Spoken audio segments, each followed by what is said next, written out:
Reactive Training Systems.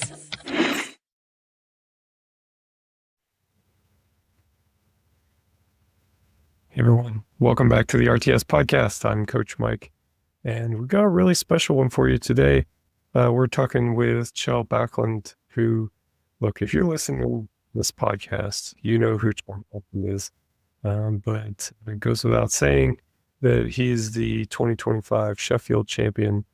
He's a world champion, multi-time world champion, competes equipped, competes raw, world record holder, dropped down to the 66 kilo class in dramatic fashion to win 2025 Sheffield championship, and broke the world record total at Sheffield by 6% or something. So just crazy impressive powerlifter, crazy distinguished resume. And yeah, chatting with him, and we were talking a bit about coaching, and that was kind of the catalyst that got our conversation going initially. And we thought, you know what, this would make a good podcast. So we just kind of started from there. And as you'll hear, you know, we talk about coaching, we talk about development of a coaching relationship, and we spent a good bit of time talking about decision-making in training and how important that is.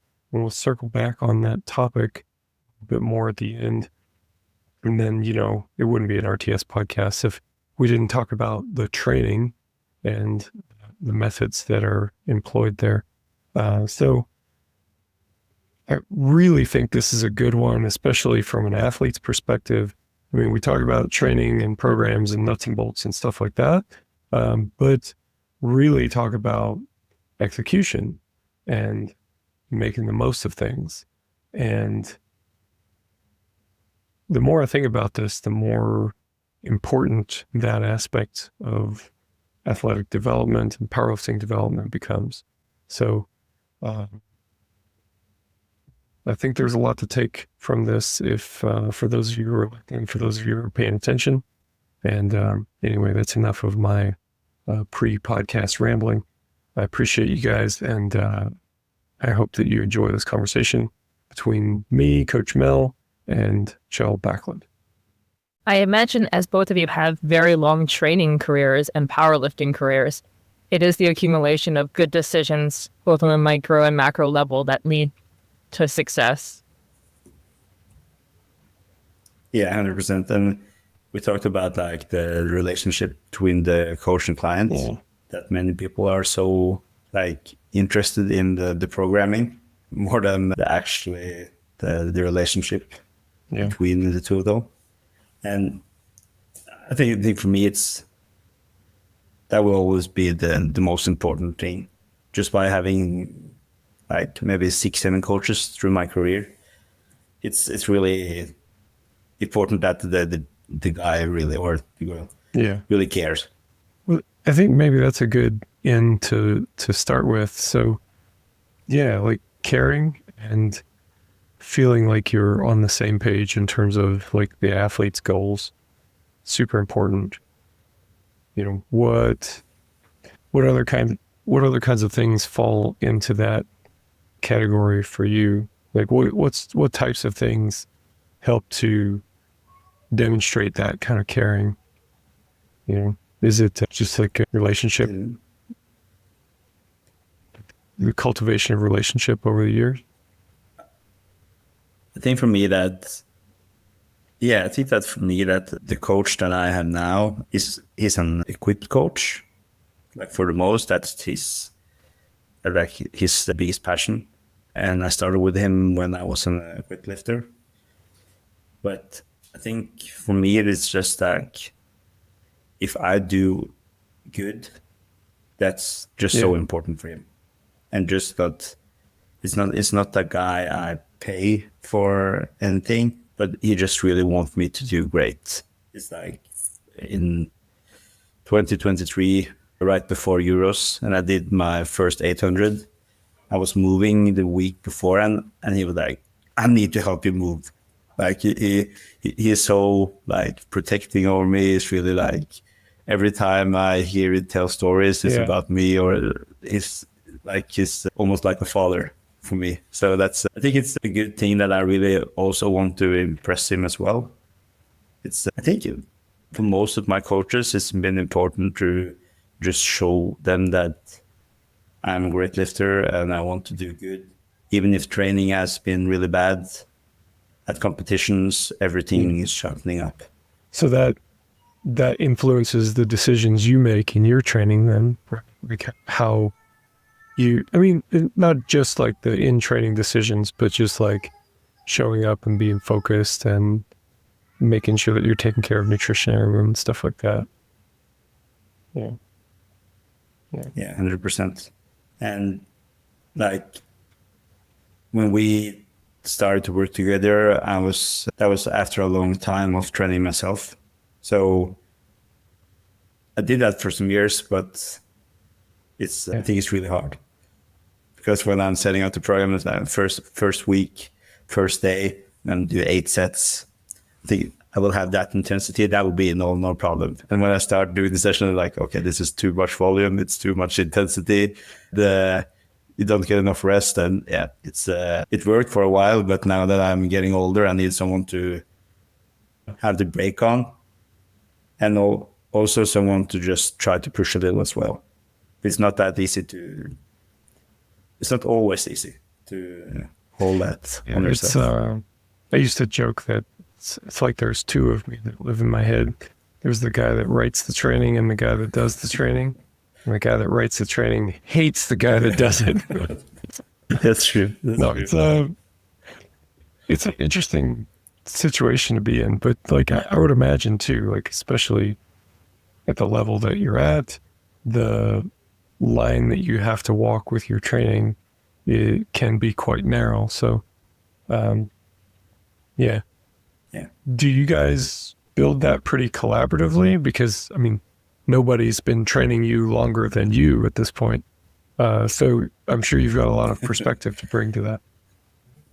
Yeah, we do. Because I think that's the best way. Maybe not now, but when he started to train me, I had so many injuries, so much pain doing some different exercises. So I don't think that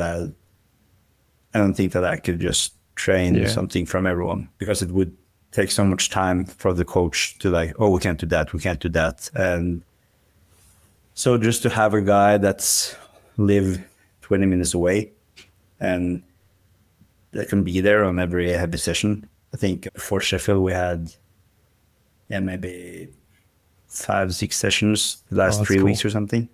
So that was important. And this is probably the first time as well that I have a coach that I can train that much with. I think from all the other years, my coach has been like 2-3 hours away, and meet maybe one time a month or When you guys are able to train together, what's different? Does anything change about that session? Yeah, because when there's someone there you want to impress, or it's a really good feeling, because like if I'm lifting in my basement, then 150 kilo squats can be heavy. But when I come to train with him, I can do 260, right? So, and I also felt that I have the same like environment for my athletes as well. When we train together, they do better. You can see the whole week, like their bench was RP8 through the whole, like maybe the last 2-3 weeks. And then we train together, and that's suddenly RP6. And like, okay, I got it. It's a wonderful feeling. It is. Training environment matters. And the people who get to train with other powerlifters, I think there's definitely a big difference, especially when you feel, if there's an energy of when someone's with you that has expectations of you. Yeah, I think that because like when I'm always training in my basement, there's the only help that I get is my daughter coming down, want to bench with me. That's really cute, but it really doesn't make me stronger listening to her cry or scream or nothing. And when they're small, it's a lot to deal with to try to train and deal with the little ones at the same time. And totally relate to that. But I don't know. Yeah. In my better moments, I try to think of it like, oh, well, I'm just practicing dealing with distraction, practicing my focus, Yeah. Yeah. Yeah. Chris, when you first started working with your coach, coming in with the injuries, what kind of things were peeled back and what kind of things were worked on as you were getting to a non-injury state? And how long did that take? Like we started in, this is 2021, I think, or 2022, I think. Yeah, the World of the World Games. I think that for me, my motivation wasn't really that good. Maybe from 2018 to 22, right? And I think that I was training, but my sessions were too heavy. And I couldn't really recover from that because I really didn't have any training in me. And I think that believing in the things that he just put up instead of trying to control everything, because after doing this for a while, you're becoming kind of a control freak. And I think that just by holding me back a little and just, you don't have to be strong every session. You really don't really have to be strong at any session. You just have to be strong at comp. That's the only thing that really matters. And by thinking a little about that again and just trying to do it slow, trying to trust my body again, I think most of my work and most of my achievement comes from believing in myself and just believing in my body, because I haven't been doing like only slow exercises or training warm-up routines for 40 minutes before sessions. That just not me. I'm like under the bar, first set, and then just start. I think I will never change that. Even if I've been really injured, I'm just taking time. So maybe it was just the time, right, to start load again and just start really slow. Yeah, that's really important. I know when every powerlifter faces their first one or two compounding injuries, or the first time they feel that disconnect with their body, can't do what you think it can or what you think you've earned, regaining your trust in your body and having those dark thoughts of like, did I just lift the most I'm ever going to lift again? Yeah. And even if I was on a high level, I had like 6 years without having like any PRs. That's a long time. Yeah, that's a long time. So, and I really don't think it was like I felt pain, but I just think it was, I wasn't really ready to come back to the sport. That sounds really dumb when I got like 2 world titles in the equipment at that time, but I really didn't feel it. I felt I was doing it because I was good at it, not because I liked it. So yeah, just by liking it again, loving the sport, I think that gave everything. Was that mostly a function of you being able to do it without being in pain? Or like what caused the connection to the sport to come back? I think by losing at some comps. Losing at comps is the best things that ever happens with me. Like after Euros 22, I think, after losing to Alex and to, I don't know, 4 other guys or something that I have beaten in the past. When something like that happens, and the same in Malta, something happens inside me. Because I always think that I can win a competition, and when I'm not winning, I'm like, okay, now I have to really train hard. And that has been the best training periods for me in my life, because I get so upset and just so focused. It's interesting to hear you say that. And I think anybody with a long training history, especially, you can think at times, and I know I often think that I'm training hard, that I'm motivated, and I'm doing all the things, right? Like I'm doing all the things that I would normally do, but then something will change, and it could be something small, like just actually having signed up for a competition. Now there's a date on the calendar, it does change things, you know. Yeah. Something, it's the real effectiveness there is a small difference, and you feel like you're doing it all the time, but then when you're really doing it, it's different. It's more than in other times. Yeah, 100%. I think that I can like fully connect with that. Like, I'm thinking that I'm doing the same now as I did before Sheffield, but it's a completely different story. Like, coming to Euros now, it's a whole other me. It's not even close to my Sheffield, because I just think that I was so focused on that meet. It was so important. I made it so important. And now that it's gone, it's been a There's real a hangover. tremendous amount of effort that went into that. Like, I mean, it's, you know, I don't need to do the play-by-play because the whole sport is aware of, you know, all that you put into to go into that competition. So, yeah, I mean, if there's ever going to be a meet that has a, you know, post-competition hangover, that makes sense. And taking it seriously went well for you. yeah, it did. It was good for, because I didn't really lift that good, because I lift better at comps than training. So this was really not like my best comp, but still, new weight class, new life, new everything. So it was okay, but I'm not like, when I do really good competitions, I can watch the comp and just watch the lifts and be proud of them. But now when I look at them, it's like, yeah, okay, this can be better. And that's a really good thing. That's a good thing for my next comps, but not yours. So, I mean, yeah, it's fine to give yourself a moment after something like that, but it sounds like just being able to look at that does provide some of the motivation that you'll need to kind of switch gears when the time comes.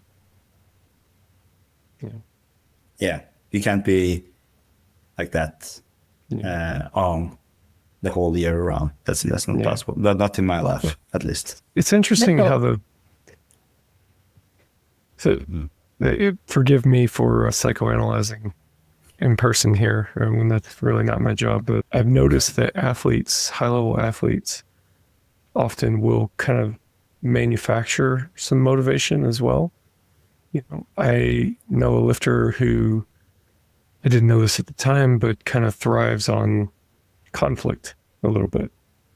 So they would kind of manufacture like a little bit of like interpersonal beef with different people, interpersonal rivalries. I mean, nothing major, nothing that would be like gossip worthy or anything, but just like they were Took my parking spot. Yeah, like just little stuff, you know. It was enough to be meaningful and motivational for that person. So like, I don't think it was even conscious.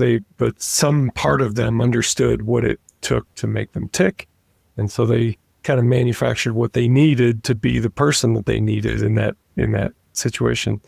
I don't know. Do you think that for anyone else to look at your Sheffield performance and say, I don't know, could have been better?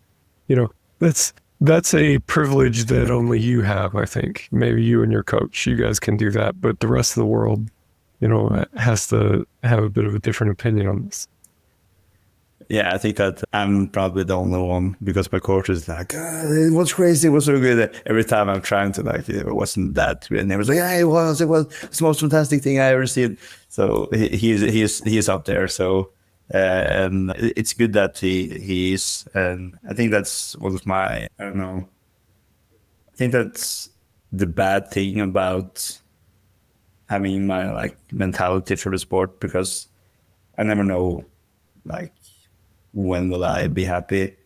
I thought about before the meet that maybe after I'm done with this meet, I will just take my wrist straps and take it on the floor. Like, maybe this is it. Now I'm done everything. But the only thing I'm feeling after the meet is just like, okay, let's go. Let's go for one more, 2 more, or I will never quit. Tried. It gave me that feeling. That's really good. There I was recalling another coach that all high-level athletes have a certain level of self-delusion, where if you look at you 20 years from now, reflecting on hitting those numbers for your weight class on that platform, like to go for that without previous data supporting like how you perform as a 66, but you have to have that certain self-certainty that, nope, I can hit it, in which could be easily refutable by, you're dropping down first time competing at that weight class, might not be able to expect those numbers, and you have to be there and say like, nope, I'm going to get certain numbers.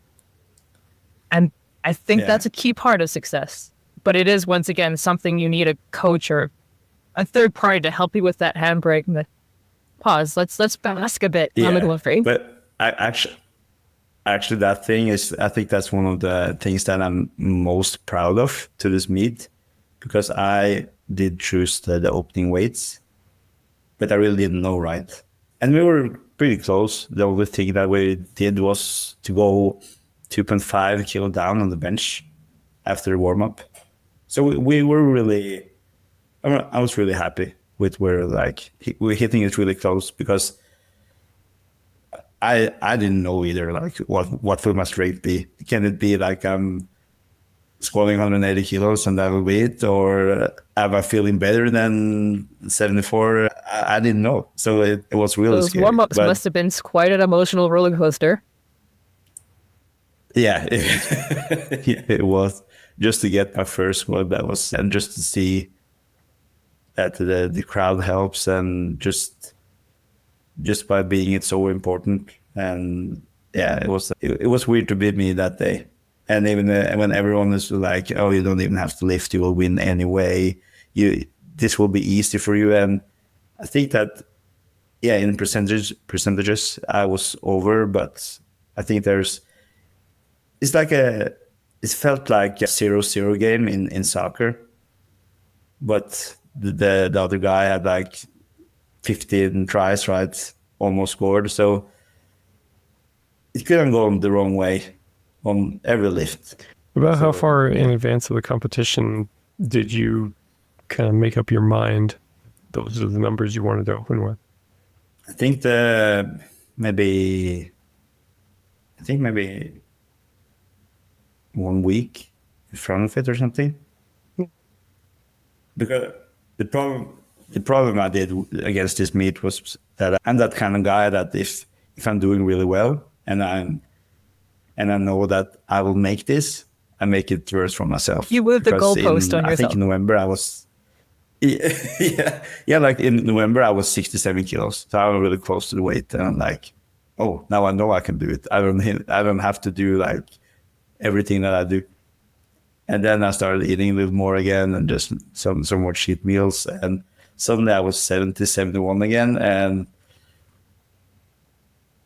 and the strength didn't really go better because I was eating more. And yeah, so I think that if I just follow the plan, not like being that try hard, trying to do like, oh, Kedrick saying I will use 12 kilo weight vest, I will use 20 kilos. He says only walk 3,000 steps, I will walk 15 weighted steps. So I just wanted so much, right? But that was the problem. And I think when I was closer to the meet, I was so drained out just by everything in life. With my 2 daughters, I thought it was a good plan to go down to 66 when having a new kid. That wasn't the best plan. Yeah, I would imagine that's quite difficult. I'm about 3-4 weeks out from competition now. And I mean, I'm not doing anything crazy. I'm just like, don't be so much of a slob. And so I'm, cleaning up my diet a bit. And my kids were on me this evening. They're like, how come you keep eating that? And you should eat the dinner that we're eating. Come on, guys. I don't think it's going to go that way. Maybe you can eat some grilled chicken with me. That's hard. I don't think people think about those things.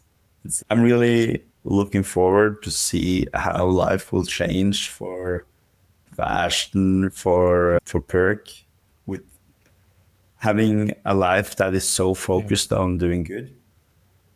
Now Ashton has many other things, but Perk is so focused on the powerlifting part, and of course it would be not stupid, but of course you should focus on the family. But it will make an impact on the lifting. You can't really go away from it. But yeah, I mean, it's a change for sure, and one that lots of us find a way to navigate. I mean, if someone told me once, if you look at the powerlifting data, that lots of people kind of have this break in their powerlifting career, kind of somewhere in their 30s, and they come back to it later in life. And I think that's a lot of it, as careers pick up, family life picks up, and it just gets harder to, especially for people who are doing this more casually. If you're talking about someone like Perk, then it's different, yourself as well. Like, it's different when you're at that level, but you can find a way through it. It just sometimes has to look different, and that can be a challenge too. Yeah. That it's like coming to accept that, I don't have the recovery that I had before, or I don't have the whatever. Not that you can't perform at the same level, because that can still improve, but the way that you get there might look different than it does in your 20s or something. It's 100%. I Yeah, think yeah. accept is a good word. Just accept that life is really different, but not different in a bad way. You just really have to work harder for it. It's like working with a leaner budget of time and effort. Right. Yeah. Yeah. Yeah, time is... A basketball expert by any stretch, but like some years back, I got really interested in like the career arc of Michael Jordan, just in particular, like the end of his career. I read some biographies about him, and I thought it was interesting. They would talk about the way that he played the game changed as he got older. And I mean, this makes sense, and you see it in other athletes too, right? Like in the beginning, when they have all the physical tools, they play a certain way. And then later, as some of that stuff starts to change, but their experience level is way up here, the tactics and the approach changes. It's still effective, but the way that they go about it is different. I always thought that was interesting, and probably that's the powerlifting parallel is how your training approach changes, Yeah, 100%. Just by hearing that, it's so like to my life, it's from training. Like everyone was talking about, I got doing 6 SPD sessions a week, and I did that for 10 years, and that was awesome. Yeah, but I can't do that now. I can't really do that now. So yeah, it changes. I'm stronger now than at that time, but I train so much less. It's just stupid. Hey, if Ronnie Coleman was a powerlifting coach, he might have said, everybody wants to build custom training programs, but nobody's got a process for how to do it on the regular. But we do. You see, most coaches rely on trial and error, and that's fine if that's your jam, but we wanted a coherent process. Way back in 2015, when I'd already been coaching for over a decade, I finally had learned enough from enough sources that I was able to put the pieces together into one coherent process. We call it emerging strategies. The bulk of our 16 world record-setting powerlifters set those records using an emerging strategies program. We talk about emerging strategies a ton on this podcast and everywhere. If you ever want a single, thorough explanation for how to implement the emerging strategies process, well, that's the Emerging Strategies course. The Emerging Strategies course includes 8 modules. That's almost 24 hours of video instruction covering everything. We teach fundamental concepts and basics all the way through integrated examples and case studies. You can watch it at your own pace, as fast or as slow as you want. Oh, and the RTS community, our private community that offers you just a stupendous amount of value all on its own? Well, if you enroll in the Emerging Strategies course, you get 6 months of that community membership for free. If you have any questions about some concept, you just post it in the network or jump on a live office hour call with one of our RTS coaches and you get your answer. If you'd like to enroll or just learn more, To include seeing a full lesson list, all you have to do is go to reactivetrainingsystems.com and click on courses in the main menu. You're going to love it. So what does your training look like these days? But I don't want to deviate from the dad conversation. It's going well. I had the same question, actually. Yeah. So how I'm training nowadays? Yeah. We didn't really do much changes after Sheffield. We're just continuing on that path because for me, having like now I'm training 3 days a week because that's enough for my life right now. And we have one super heavy session every second week. That's around like RP 9.5. And I really feel that those sessions, like that's the key sessions for me. Everything around that to make those sessions good. That's all it is about. That has been working really good. And I'm been better at lifting heavy at training. I've always been really good at lifting at comps, and at training my lifts has been like probably 20% less or something. So it's starting to catch up a little, but that's maybe because I'm getting stronger as well. But I really feel now that I'm still really fatigued after Sheffield. It's really weird because it's 6 weeks ago, 7 weeks, something like that. And it still feels like it's I would 3 days imagine ago. the cognitive fatigue for something like that is pretty incredible. Yeah. Yeah. It's really wild how long heavy deadlift can just go inside my spine and be there forever. And not just the lift, but the amp up, the arousal, the mental game of for the weeks leading into Sheffield. Your diet was honed in, your training, almost like most of the hours of your day were accounted for, where you didn't have any mental rest, I imagine. And so like you kind of described it, it's a bit of a hangover. Yeah, it is. It is. I hope that after Euros now it will slip a little. Just like get this comp just through. If I can go back to Sheffield now, and after that day, I would say I'm not going to Euros. It's too close. But I was just feeling that I want to win everything this year, and I want to do everything to do that. But yeah, it also. I wonder if it'll help with it, though. You know, now that we're here, it might be I gotta say, like you mentioned, yeah, I hope you come so. in fourth place again, and you're like, But that my body can be like not ready at all. But when I get to the comp, something is happening. Then we can turn on like 5 more engines. That's Son. I don't know how it will be this time, because every time it really works, I'm like, okay, it will come a time. Hey, if you've got to pick a superpower from the list, that's not now. a bad one to pick. No, that's that's good. Yeah, it is. It is. Well, I'm curious about the key session every other week or so. Does that tend to be an SBD session, or are you taking mostly heavy singles there? Yeah.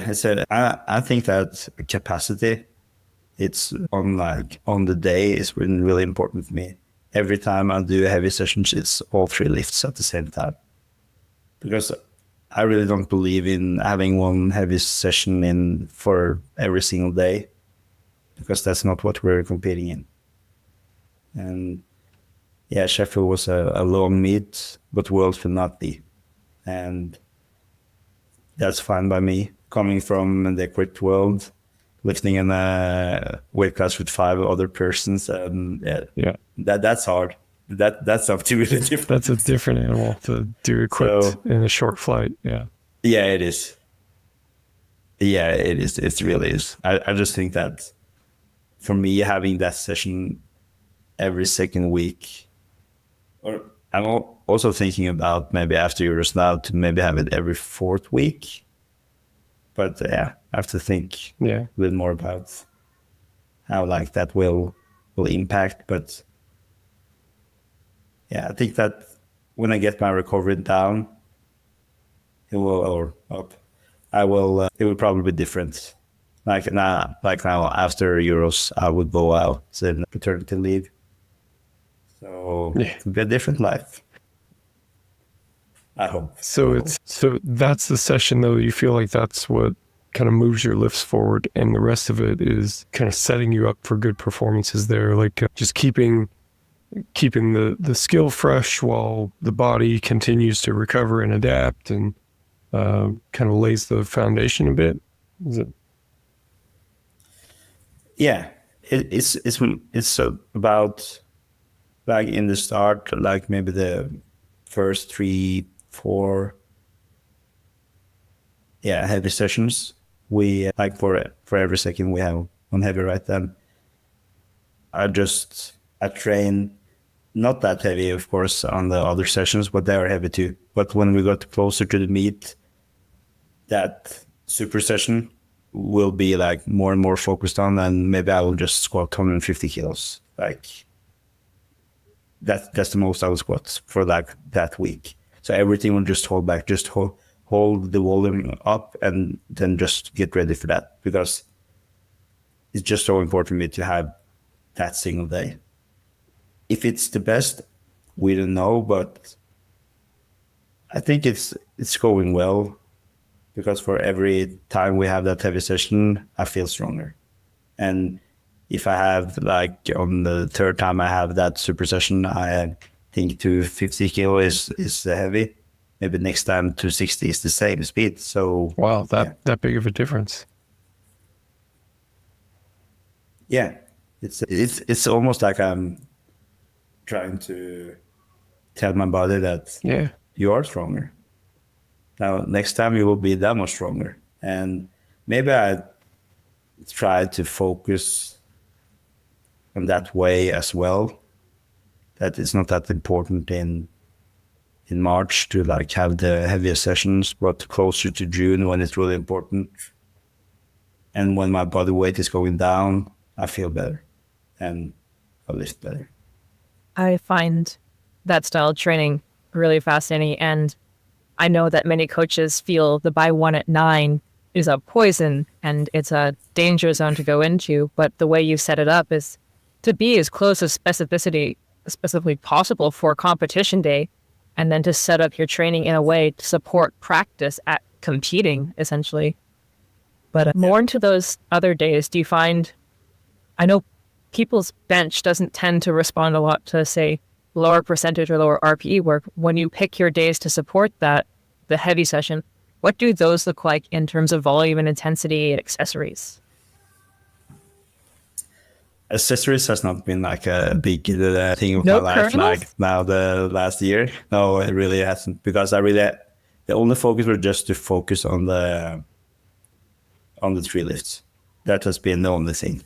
That's when I had time for it, I do it. But now for the whole, I think for the Sheffield prep from June or July to January, I maybe did 6 sets of biceps. That's all. So the plan is, of course, to do more when I get more time that I will get now. But it really hasn't been much, or it really hasn't been something at all. But the intensity of bench has been high, because I know that if I'm not getting injured or not having any pain, I can really push the bench. So the intensity, like we always did, like narrow bench on day 1, normal bench on day 2. And those days have been really heavy. It could be like 190 kilos narrow bench on Monday, and on Wednesday I'd had like 3x3 on 190 normal bench, and then coming to like Friday and having 200 plus. So that's been really heavy. If I did that in deadlift, I would probably pull 75 kilos on the day. So I'm feeling like the devil's got to be in the details on this one. So the key session, I think, makes sense to me in my head. Supporting sessions, sounds like there's still plenty going on there, that, it's got to provide enough volume to kind of feed into the rest of the training process. And you're including, at least on the bench, some accessory stuff, but not so much that it's exceeding your recovery ability. So you're still recovered and kind of fully ready to go for those key sessions, right? Yeah. And let's say that I have 8 key sessions through the prep. On like maybe key session 6, 7 on Monday and Wednesday, or day 1, day 2. I will probably just have 120 kilos for the bench. So it really changed through the prep. And I'm that kind of lifter that I could probably have my last heavy pull 5 weeks before the meet, and after that just doing like really, really, really light, like not even over 200. That's when I see all my competitors, that's crazy. Yeah. Yeah. It's really an individualized process that works best. Yeah. Like everyone got to Sheffield because they were good at this. And when you look at the different training styles, it's been a lot about finding what is both mentally engaging, what amps a lifter up to enjoy the session that they show up really hard, and navigating what actually works, what has produced the result I need. Yeah. I just saw it. I had my last session at Thursday before the meet, and by watching, like, me and Panna was squatting on the racks next to each other, and he was squatting, I don't know, 2 reps and 235 or something, and I was squatting 135 for 3 reps. I think that everyone in the whole meet was squatting more than me in that one of the room, but I was so focused on that this is the right thing for me. Going heavy days before really doesn't make me stronger. And I know as well that by not lifting heavy, it will just make me stronger. I will not lose kilos by relaxing because my body is really healing for it. Did you use a similar approach when you were training for Equipped as well? Kind of with the key sessions and whatnot? So I think my PR is deloading 7 weeks before a meet. It's an interesting PR to trash. So the key sessions then are obviously Equipped when you're getting ready for an Equipped competition. Are those the only ones that you're doing in equipment, or there are others as well? We trained a little different when we had the equipment on. When we had like our 6 SPD days, like everything was low intensity. I think when I was squatting 320 when in Equipped, I think my PR roll was 170 or something. So it's kind of insane, really. The focus on just trying to figure out the equipment and trying to be as best as possible at that. I think that was really the key for us, having equipment every second week, always having all 3 on the same day. So I think I've been doing that for 16 years or something. Mm-hmm. So I don't know if it's the best thing, but that's the thing that the whole team has been doing. Seems like it would be pretty arrogant for anyone wasn't the best thing at this point. I was gonna say, the data suggests. But we haven't really tried I hear you. that many other things, right? So yeah. But that's the thing. You have to venture to try something. Yeah, I mean, yeah, that's true. Yeah, why risk it? At this point, it's a serious question at that point. But yeah. So when you were training more in a 6-day-a-week fashion, that was, earlier in your career. Then was that? Yeah. I guess when I think of the classically, I don't know if classically is even the right word, but from my perspective, it seems classical and of the Norwegian style is more of the Dietmar Wohl high frequency type of approach. I don't know if that's still as commonplace as it was back when he was the Norwegian head coach, or Not that much now. Probably been persuaded by the Americans to like do something else now. And I don't think that's the best way to get strong raw either. So, but at that time, that was the Bible, right? Like that was, and I think for me, the only thing I was thinking about was like capacity all the time. I just remember when I was going to the Norwegian School of Sports Science, on the first year, we had like every day we had so much activity, like start with 2 hours swimming. And the swimming was like really, if you do something wrong, you get yelled at. And swimming, and then you have like handball and then football and then just track and field and maybe 3 other things that day, right? And then you're going to have a 4 hour session like powerlifting.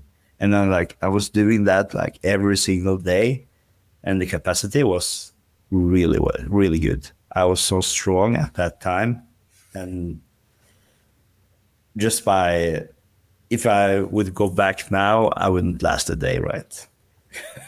Mel, this has to speak to you. And it was also like if I was. Oh, no, I have done that. The volume, and it feels invincible. Yeah. Like you are so invincible when you have capacity. And swimming, and something about the cardio building, you think it would hurt the strength more than it did, but once you are very good at that volume work, it feels so complementary to the strength that the strength doesn't seem to hit the same way. And so I used to do that few hours in the morning, few hours in the evening, and it was so fun. It was, for me, I really liked it. Yeah, but I really liked it as well. No. But I think it wouldn't go now with the intensity we're going now. So with the intensity we were doing at that time, if I was sick for 1 week and on Sunday I was like, I need to do my sessions, I went up to training, did all my sessions in one session. I could never do that now, right? It's impossible. But when you have like, you start with the slow eccentric squat, and then you have a normal squat, box squat. You did everything, right? Because the volume was high, but there's intensity was just so really low, right? But that's interesting. I used to take the 30-minute bike ride to the weightlifting gym, do the weightlifting stuff, do a cardio circuit, go to work, go to the gym at the evening for another like powerlifting session, and then a cardio circuit, and things just flew. Yeah. At the end of super interesting, right? not super interesting. Like Mel, in your case, like I feel like that experience has kind of had a lasting impact on your training as well. You know, that like we see effects that I attribute to that background on squat and to a lesser extent on deadlift, but we don't see it as much in the bench, for example. You know. Yeah, there's not bench and weightlifting. But I've asked a few people around, like, when I consider the stuff you build in conditioning and cardio to be like the infrastructure that supports everything else. I asked Evan Picon actually, like, how long does that infrastructure last? Because, you know, if you don't strength train for a while, there is an eventual decay. And he said it lasts for a long time. And when you see lifters with a background in football or some sort of team sport that requires sprinting and conditioning, the benefits last a long time. Yeah.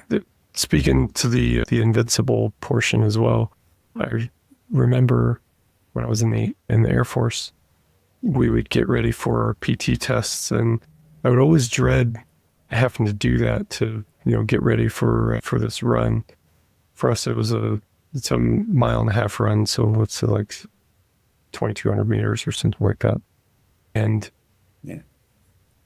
I would dread it. I would think that, you know, this is going to affect my training negatively, you know, but honestly, it never did, you know, and I would look back through the, you know, in part because like you try to do it in a way that makes sense, you know, and that helps a lot, you know, but, yeah, like when I look back on it, it's like, yeah, there would be like some short-term impacts, like immediately after going for a run, yeah, maybe things are a little bit off, but it would go away. And just in general, I seemed to recover better, which it's pretty easy to put two and two together at that point. I don't know. That's interesting to kind of relate that back to capacity. Not that I'm going out and running anymore, but it's interesting to think back on those times. Got me there. Both of you have kids. There's a minimal amount of running in your lives, I'm sure. I did pick up a child and swing him all around the playground today, and pick him up and threw him up in the air. So it's like doing like kettlebell thrusters or something with a child. Whee!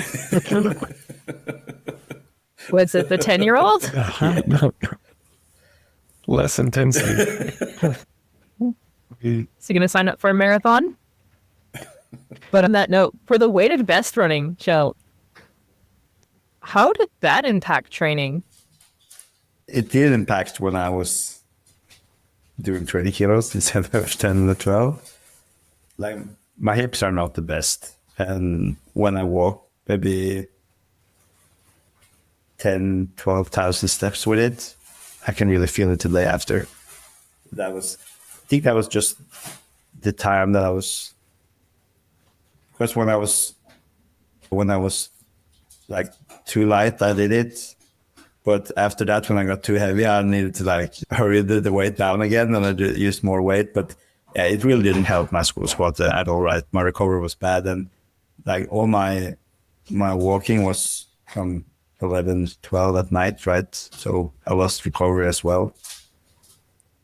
But again, for me, it was just important just to have some podcast on, have 1 hour that was not lifting and just focusing on the meat, right? Because I'm really the visualizing guy, trying all the time. And like you, Mike, like you said about finding someone that's really motivates you, and like not really a beef, because it isn't, but I think that Pana for me was really a guy that made me like, okay, I really need to show him that, because I think that there were so many guys, so many people that was so like gave me so much crap, like, oh, you will do so great, right? But when you have the other guys that just like, I don't think you can do this, you really feel it like, whoa, okay, it's the same with Matt Gary.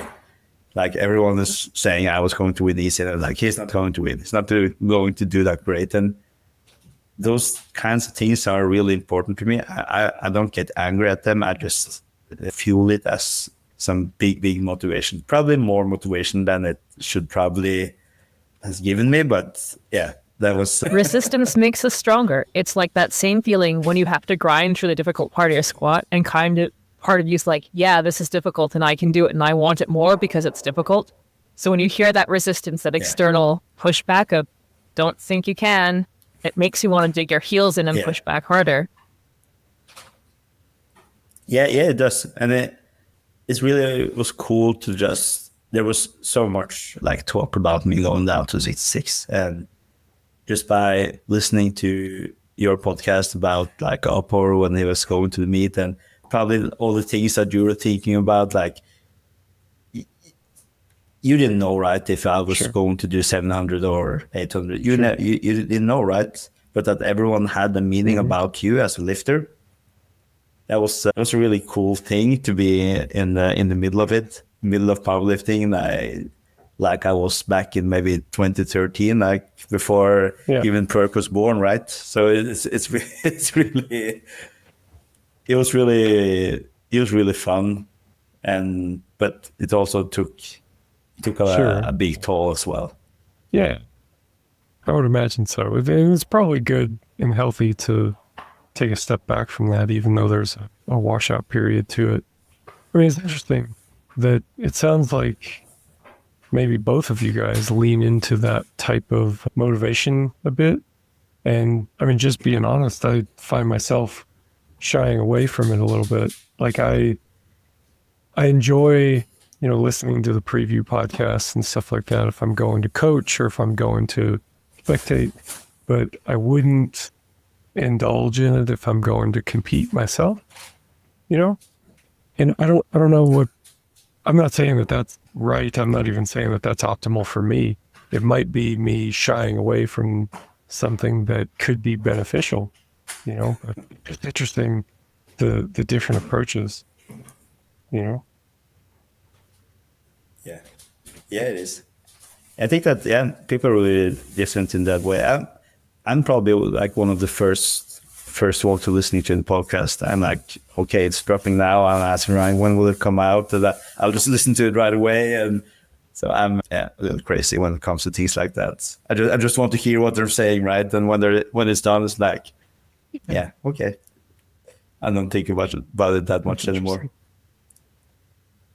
I mean, you're definitely not alone on that, right? Like I know a lot of guys kind of work that same way.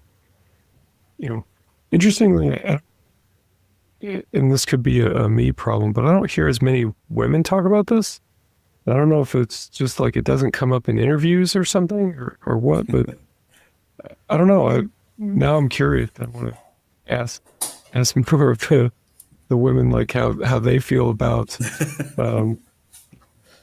center of attention and like the negative aspects of it too, you know, like I don't think so-and-so is going to live up to expectations on at this competition, kind of like that's a different kind of thing, right?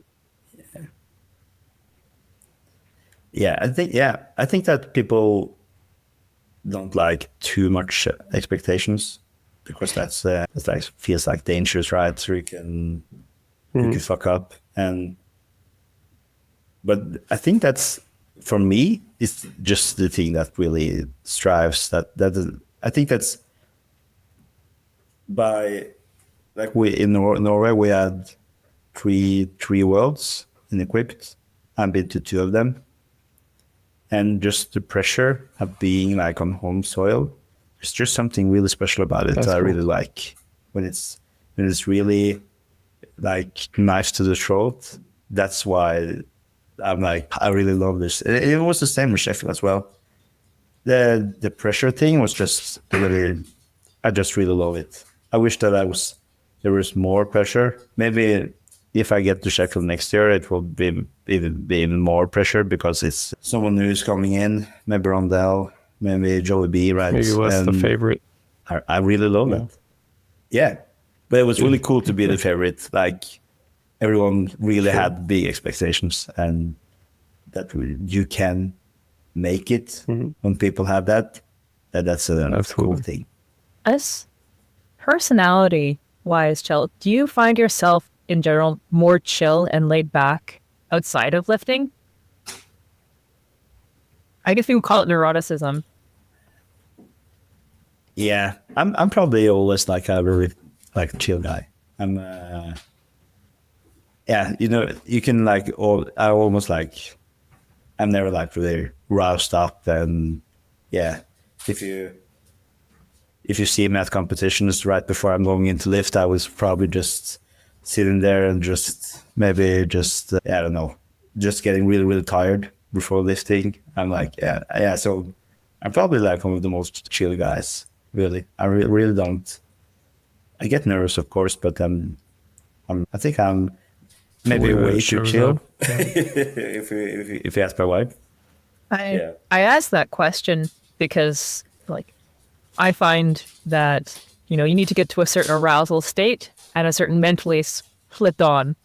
And I think people who resonate at a more level chill, it's really cool to use things like those tools of like home ground, amping yourself up to weight it so that when you do lift the bar, that, you know, parasympathetic fight or flight system switched on really fully. Yeah, I think that, like, in the warm-up room and sitting like in the entry zone before going in, that's probably one of the most like relaxing times of my life, right? Because eating dinner at home or with kids, or getting out of the door, that's some stress. That's stress factors. Too much 100%. In my life, man.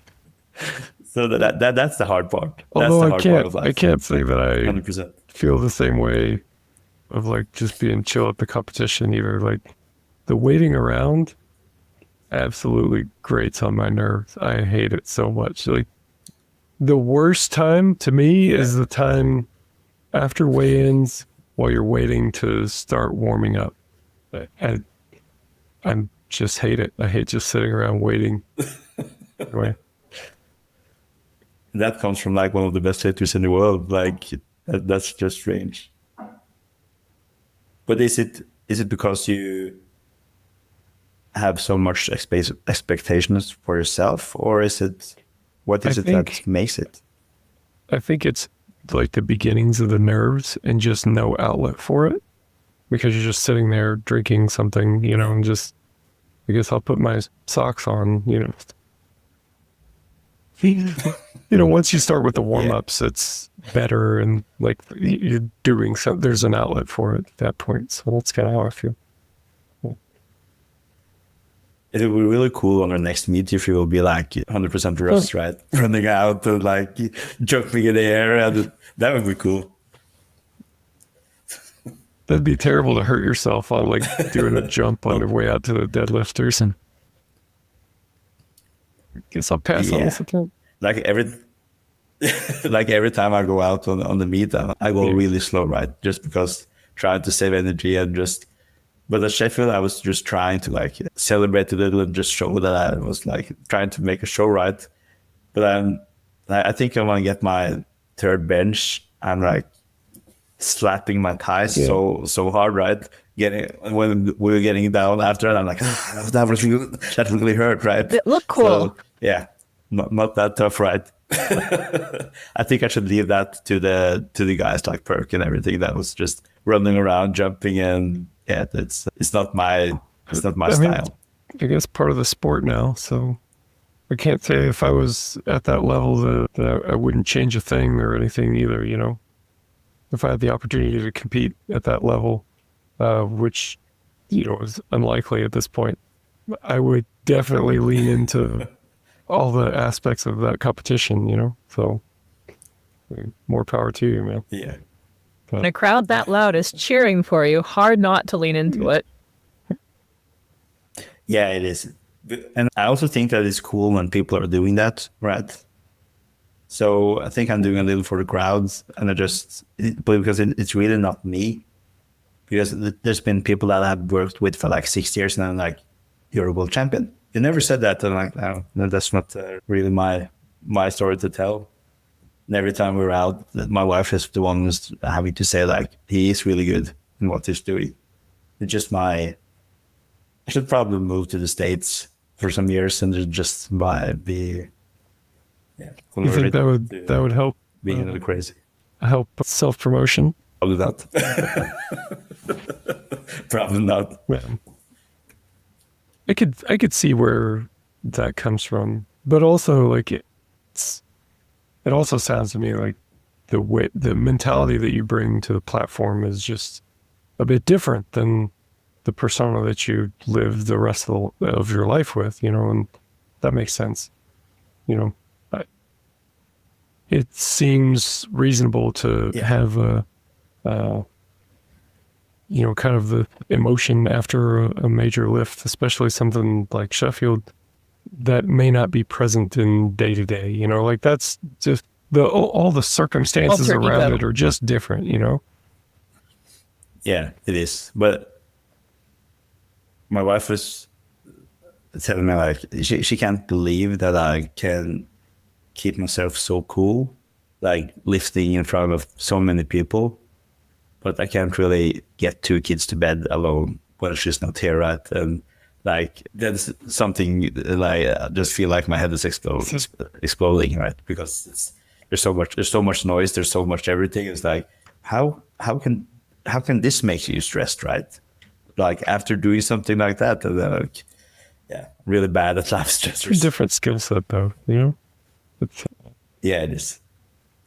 Different aspects of control, different.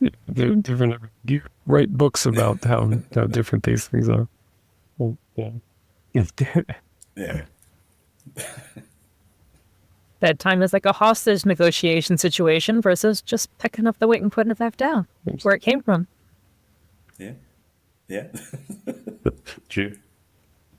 And I really enjoyed getting to pick your brain a good bit. And I think there's a lot of useful stuff here from this, lots of different topics, honestly. Like, I think it's interesting to compare notes on the way that you approach training in particular and like the decision-making aspects of it.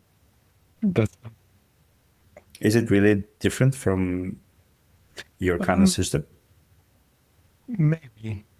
I mean, it sounds like the approaches to training are potentially different. And a lot of, I think some of it too is like working predominantly online. I tend to write training that's a bit more open-ended. It's RPE based or whatever. And, I think that should connect to target weights for sure. I think people that just kind of show up with the RPE only and no target weights, I'm not sure what's going on there. But no, you got to have something to aim at. But there's still like a bunch of decisions that come in around this, right? And all those decisions get influenced by, if you got a pain in your hip or not, but also all the motivation things that we're talking about and things like that. And I'm still trying to, this kind of decision making is really critical to any kind of training. And it's been there for years, but I'm trying to do a better job of like, how do I talk about this? Because it is something that's really important.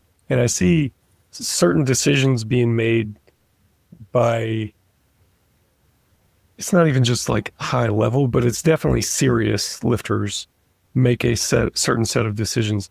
And it's sometimes a little different for people who are like a notch less serious. And I'm trying to figure out like, how do you talk about that in a way that makes sense? You could basically choose for yourself. Like, well, if I do want to be serious about this, then I need to make decisions that reflect that, and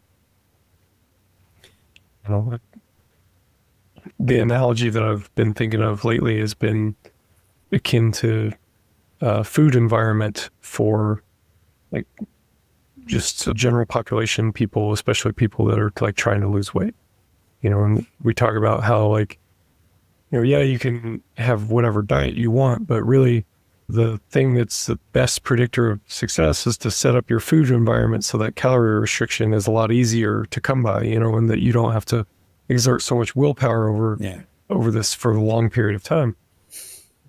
I wonder how much of like the training decision piece is that too, like setting up your environment, and like that is just such a big thing because like we were talking about being motivated by different things, and some people find a little bit of a negative commentary to be really motivating, and other people want more like the hype music and stuff like that. Or it's not just the motivations, but just like, anyway, I'm rambling on this, but kind of all these things that kind of go into these different decision making.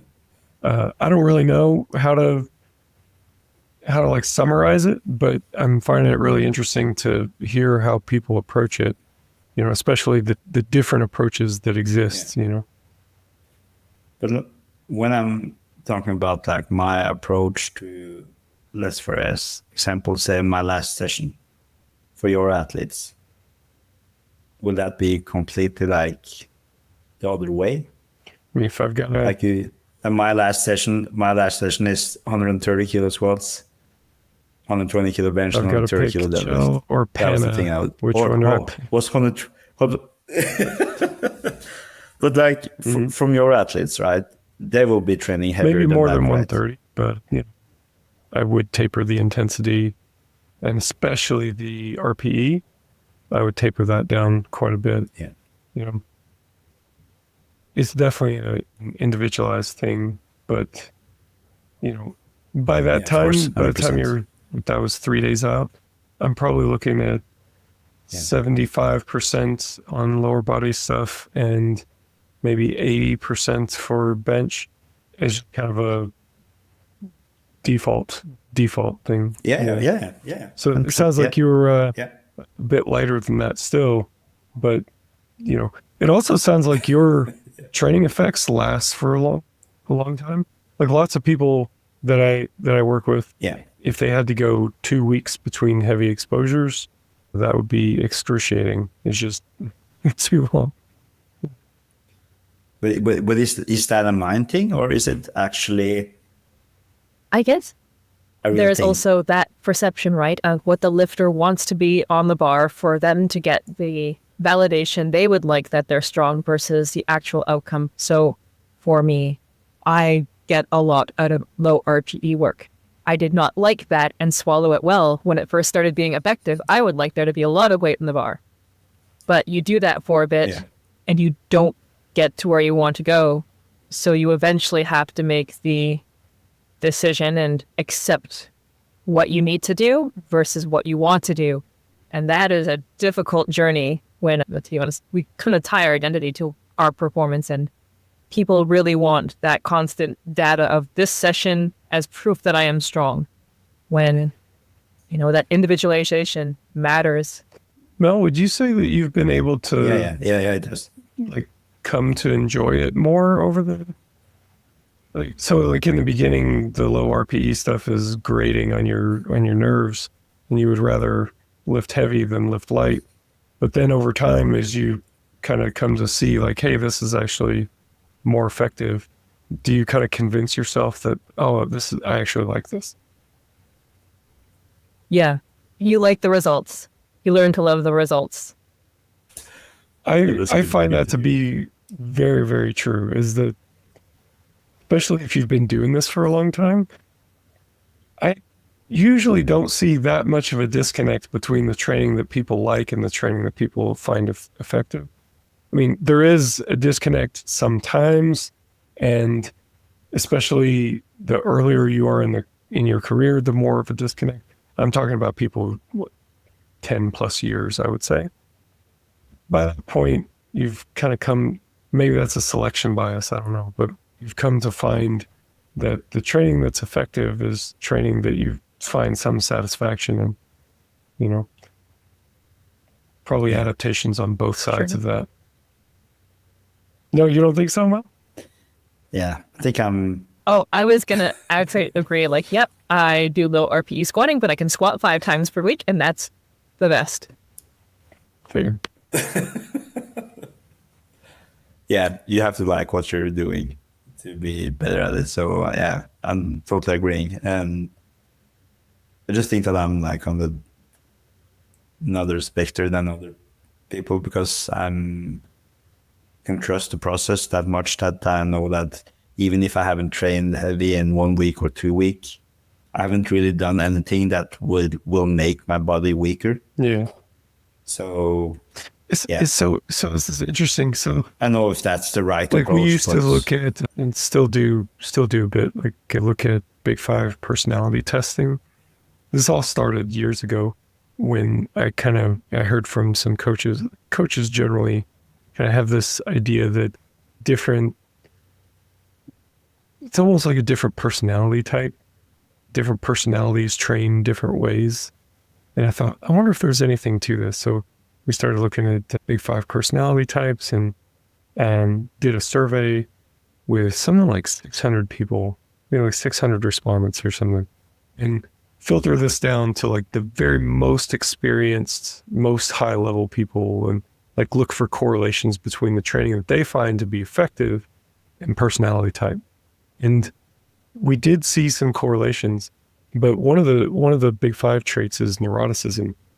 And trait neuroticism is like susceptibility to negative emotions, and just like how emotionally up and down do you feel in general.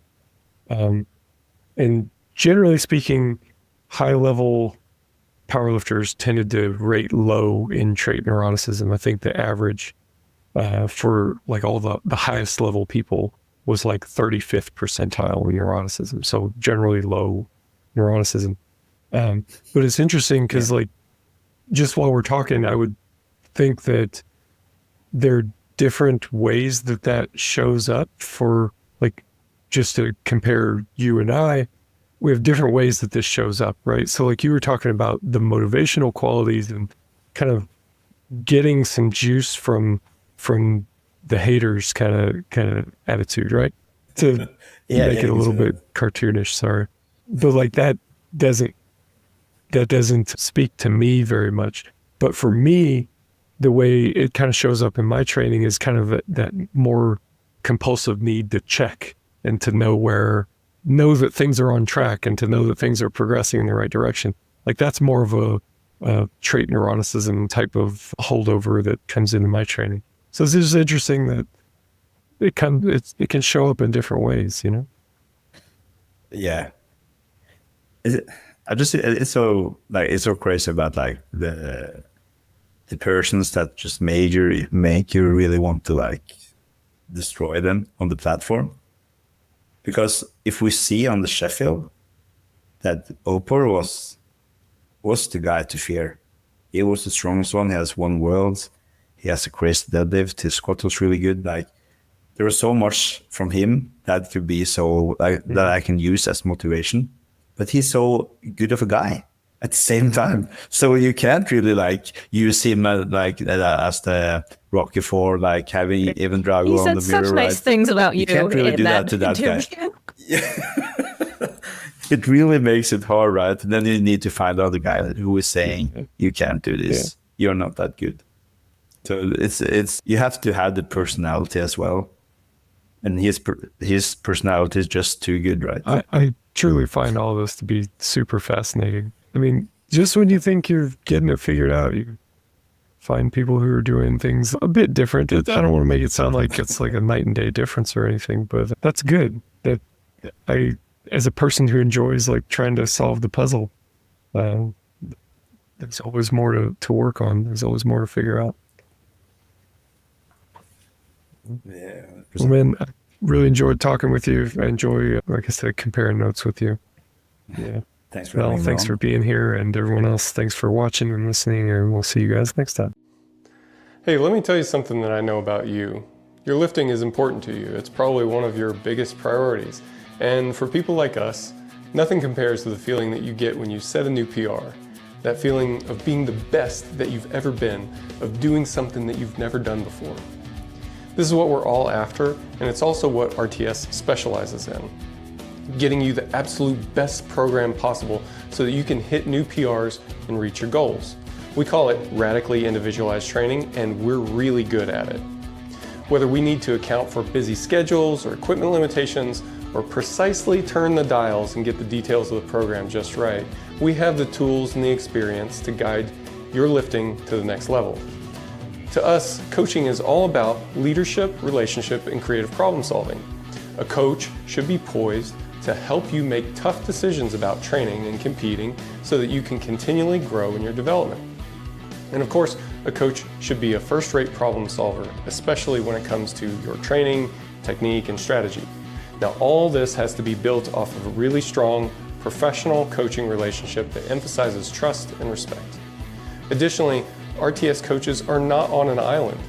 We have a strong network of professionals to reach out to, so if you find yourself in need of some specific expertise, say in the realm of nutrition or injury management or sports psychology, there's a deep expertise available there too. For more information, go to store.reactivetrainingsystems.com and click on coaching. That's store.reactivetrainingsystems.com, then click on coaching. Hope to see you on the team soon.